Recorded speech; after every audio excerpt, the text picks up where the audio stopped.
शन्नो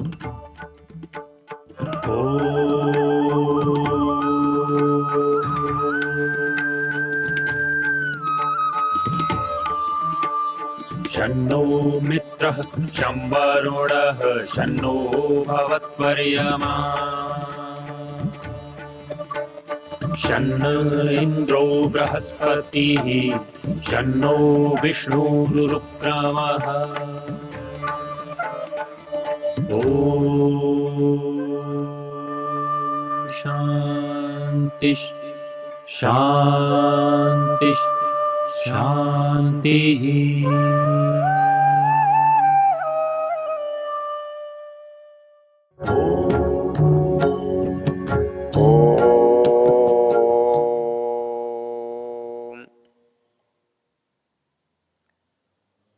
यजुर्वेद के 32वें अध्याय की चर्चा चल रही है। इस अध्याय का ऋषि स्वयंभू ब्रह्म है और इसके प्रारंभिक मंत्रों का देवता परमात्मा है। तो परमात्मा के गुण कर्म स्वभाव को बताने वाले जो शब्द हैं वो उसके नाम के रूप में काम आए हैं। वो नाम उसका गौणिक नाम है, वो उसका कार्मिक नाम है, वो उसका स्वाभाविक नाम है। तो इन विशेषणों से उसके गुण कर्म स्वभाव का हमें बोध होता है। हम चर्चा कर रहे थे इंद्र शब्द की। इंद्र के प्रसंग में हमारे उपनिषद में ऐतरेय में एक छोटी सी चर्चा आती है।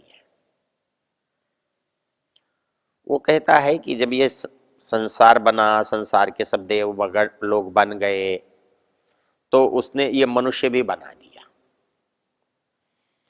लेकिन मनुष्य बना दिया तो वो कहने लगा कि ये सब यदि होंगे भी,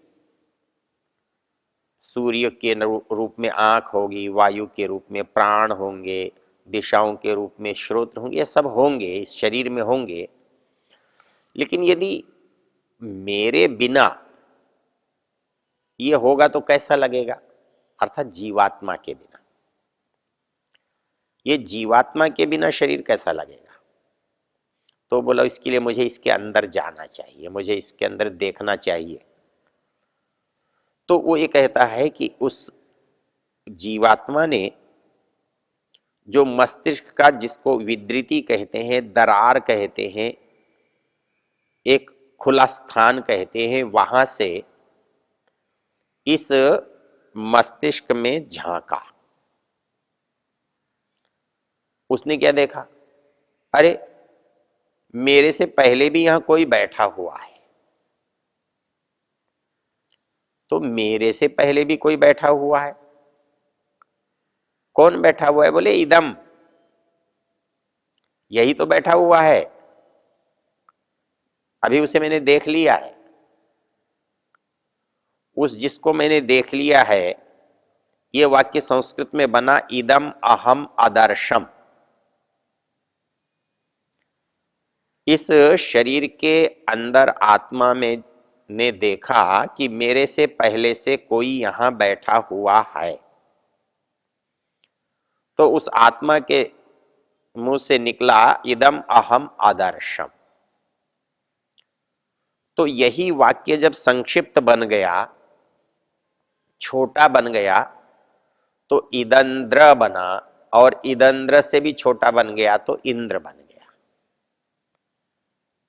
अर्थात इंद्र शब्द का जो विस्तार है, व्युत्पत्ति है, व्याख्यान है, अर्थ है, वो है इदम अहम आदर्शम। इसको मैंने देख लिया। तो जिसको देख लिया उसको इंद्र कहा। तो इस शरीर में जीवात्मा तो शरीर का स्वामी है, लेकिन ये शरीर संसार की भी तो संपत्ति है, उसका भी तो हिस्सा है।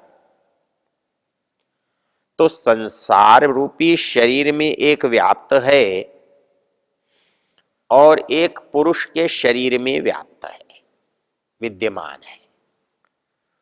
जो संसार में व्याप्त है वो सहज रूप से इस शरीर में भी होगा, क्योंकि शरीर संसार का भाग है, संसार का हिस्सा है। तो उसके बिना कोई स्थान शेष नहीं है, कहीं अवकाश नहीं है, इसलिए शरीर में वो पहले से है। लेकिन यदि इसके अंदर जीवात्मा न हो तो बाकी संसार के जड़ पदार्थों की तरह से शरीर भी होगा, क्योंकि संसार के जड़ पदार्थ क्या है? पंच महाभूत हैं। पृथ्वी है, जल है, तेज है, वायु है, आकाश है, अग्नि है। ये जल, तेज, वायु, आकाश, ये पांच जो महाभूत हैं, सारा संसार उन्हीं से बना हुआ है। और जब इस शरीर में जीवात्मा नहीं होता तो ये भी उसी की तरह से पंच महाभूतात्मक ही तो हम इसे देखते हैं। दूसरा, ये चेतन होने पर भी पंचभूत वाला ही है, ये बात हमें कैसे पता लगती है? क्योंकि इसका घटना, बढ़ना, बीमार होना, स्वस्थ होना पंच महाभूतों पर निर्भर करता है। इसको हम कमजोर होते हुए देखते हैं तो संसार के पदार्थों से इसे बढ़ाने का यत्न करते हैं। इसमें कुछ अधिक होता हुआ आता है तो वैसे ही पदार्थों को घटा देते हैं। तो इसमें ये जो है तो वो दो एक साथ बैठे हुए हैं। तो जब एक अंदर अपने झांकता है तो दूसरा उसमें दिखाई देता है, बैठा हुआ पता चलता है। इसलिए वहां पर उसने कहा, आत्मा ने, कि मैंने परमात्मा को अंदर देखा। इसलिए यहां पर इंद्र कहा। और इंद्र का जो सामान्य अर्थ होता है वो होता है ऐश्वर्यवान, स्वामी, सत्ता वाला, मालिक। तो दृष्टि से शरीर का मालिक जीवात्मा होने से ये भी इंद्र है, और संसार का स्वामी परमात्मा है, इसलिए वो भी इंद्र है। ऐश्वर्य का उत्पादक होने से अग्नि भी इंद्र है। ऊर्जा का स्रोत होने से सूर्य भी इंद्र है, बिजली भी इंद्र है। तो जो जो गुण जहां जहां पाए जाते हैं उन गुणों के कारण उस उनके वस्तुओं के वो नाम होते हैं। तो वेद कहता है उस परमेश्वर के ये सब नाम हैं। कौन से? इंद्रम, वरुणम, मित्रम, अग्निम, आहु। कहता है उस परमेश्वर को इंद्र कहते हैं, उसी परमेश्वर को मित्र भी कहते हैं। सामान्य रूप से हमारे यहां मित्र शब्द मैत्री भाव, सखा के लिए आता है। जो हमारा आत्मीय है उसको हम अपना मित्र मानते हैं। कहता है कि वो मित्र कौन है? बोले परमेश्वर मित्र है, सबसे बड़ा मित्र है। वो मित्र है इसलिए हमारा आत्मीय है, निकट है, हमारा हित चाहने वाला है। तो वो क्यों मित्र है? तो जैसे मित्र अपने साथ स्नेह से वर्तता है, इसी तरह से परमेश्वर भी हमसे स्नेह से बरतता है। वो हमारा सखा है, वो हमारे स्तर पर हमारे अंदर है, इसलिए उसे मित्र कहा है। हम उसे वरुण कहते हैं। वरुण आच्छादन करने से कहते हैं, ढका हुआ, सब जगह व्याप्त। सामान्य रूप से हम वरुण को जल का देवता कहते हैं, जल का स्वामी कहते हैं। यहां भी परमेश्वर को हमने वरुण कहा है। वो वर्णीय योग्य है, वो चुना जाने योग्य है। बहुत सारी वस्तुओं में से आप जब छांटोगे, जब बेकार को अलग करोगे, जब अंत में आपके पास कोई चीज बचेगी जिसे आप फेंकना नहीं चाहोगे, सब कुछ छोड़ देने पर भी जिसको नहीं छोड़ना चाहोगे, उसको आप वरुण कहते हो। वो इंद्र है, वो मित्र है, वो वरुण है, वो अग्नि है, वो दिव्य है, दिव्य गुणों वाला है। गुण बहुतों के पास हैं, लेकिन उसके पास सबसे अनुपम गुण है। वो सुपर्ण है, सब जगह गति करने वाला है, सुंदर पंखों से गति करने वाला, अर्थात उसकी गति बहुत अच्छी है। उसकी गति कैसे हो सकती है? हम कहते हैं सर्वत्र व्यापक है, तो गति कैसे करेगा? तो गति हमारी अपेक्षा से है, उसकी ऊर्जा से है, उसके उत्पन्न करने की क्षमता से है। तो इस दृष्टि से जब हम देखते हैं, वो इन गुणों से युक्त है, वो गरुत्मान है, बड़ा है, गौरव वाला है। तो वो यम है,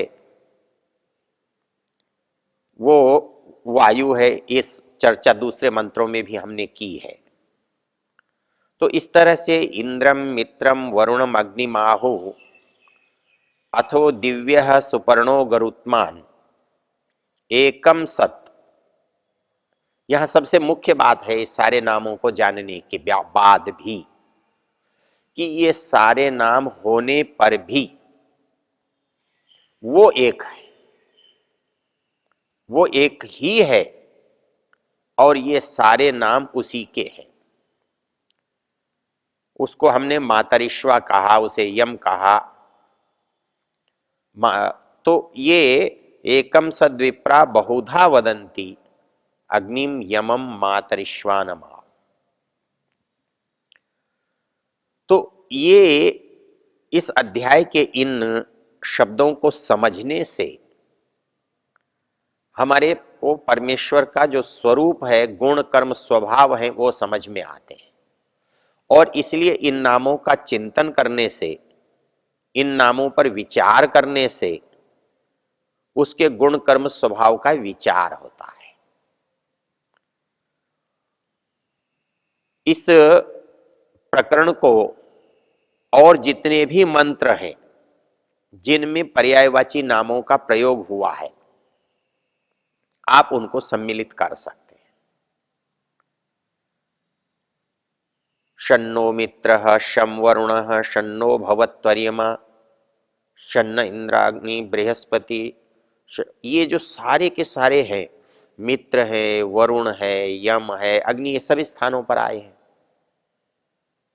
शन्नो मित्र शम वरुण शन्नो भवत्वर्यमा अर्यमा शन्न इंद्राग्नि, जो इंद्र है, अग्नि, सब है। तो इन सारे नामों को देखने से हमारे मन के जो अंदर संदेह उत्पन्न हुआ था कि वो इतनी वस्तुओं के वाचक हैं, या इतनी वस्तुएं इन गुणों के कारण से परमेश्वर के रूप में हमारे सामने हैं, वह बोध हमारा इस रूप में बदल जाता है कि ये सब गुण कर्म स्वभाव उस एक परमेश्वर के हैं। तो परमेश्वर के गुण कर्म स्वभाव को जानना ही परमेश्वर को जानना है। वो यदि हम उसके गुण कर्म स्वभाव की बात करते हैं, तो गायत्री मंत्र के जो 3 शब्द हैं जिन्हें हम बहुत महत्व देते हैं, वो है भू भुवस्व। तो वहां पर एक बात कही थी, 3 शब्दों का जो अर्थ करते हैं, इन्हें हम महाव्याहृति कहते हैं। तो ये व्याहृति के अंदर जो अर्थ है वो कैसे घटता है?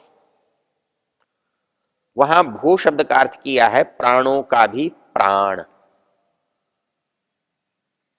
संसार में किसी भी वस्तु का जो मूल है, आधार है, जिसके बिना वस्तु का अस्तित्व नहीं होता या वस्तु जिसके बिना जीवित नहीं कहलाती, उसे प्राण कहते हैं। हम ये जीवित शरीर में तो हमें पता लग जाता है प्राण। तो क्या प्राण केवल जीवित शरीर में है? नहीं। जो वस्तु जिस रूप में है, उस रूप में उसका अस्तित्व जिस कारण से है, जिस आधार से है, वो उसका प्राण है। तो दुनिया में कोई भी वस्तु ऐसी नहीं है जो बिना प्राण के हो। उस वस्तु को उस अपने रूप में रहने के लिए प्राण की आवश्यकता है। तो जिसमें प्राण नहीं रहता ना, फिर वो वस्तु वो रहती भी नहीं। आप अपने दूरभाष को कहते हैं डेड हो गया। क्या हो गया जी? निष्प्राण हो गया। उसके अंदर से उसकी ऊर्जा समाप्त हो गई। कोई वस्तु थी, बहुत मजबूत थी, न खरीदी थी, चाहे वो लोहे की थी या लकड़ी की थी या किसी और धातु की थी, लेकिन धीरे धीरे वो क्षीण होती गई, क्षरण होता गया उसका। हम कहते हैं अब बेजान है, अब इसमें जान नहीं रही। तो जान नहीं रही, प्राण निकल गए। प्राण निकल गए तो वस्तु वस्तु नहीं रही, वस्तु का स्वरूप ही बदल गया। तो वैसे ही इस सारे संसार में जिसके पास भी जिसका भी जो स्वरूप है, वो उसका प्राण है। लेकिन जिसका जो प्राण है, वो प्राण स्वतंत्र नहीं है। उस प्राण का भी जो प्राण है, उसे हमने कहा भू, जो प्राणों का भी प्राण है।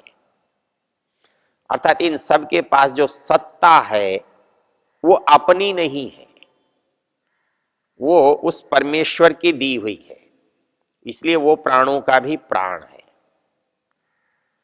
तो समस्त संसार के जो वस्तु मात्र है, वो परमेश्वर के वाचक कैसे बन गए? क्योंकि उसमें परमेश्वर का जो गुण कर्म स्वभाव है वो दिखाई देता है, इसलिए उन वस्तुओं का वो नाम हो गया। और वो गुण क्योंकि उस परमेश्वर में है, इसलिए वो सारे नाम उस परमेश्वर के हो गए। तो ये मोटा सा जो रहस्य है, यदि हमारी समझ में आ जाए, तो वस्तु नाम के साथ तुरंत वस्तु का जो चित्र हमारे मन में आता है, ये बंद हो जाएगा जब हमें परमेश्वर के अंदर उस वस्तु के गुण अधिक मात्रा में दिखाई देने लगेंगे।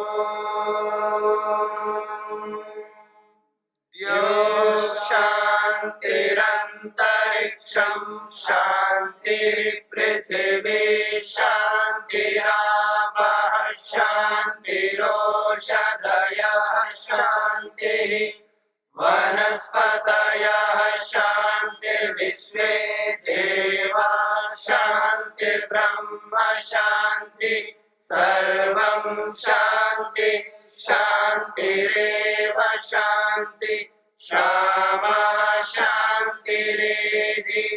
ओम शांति शांति शांति।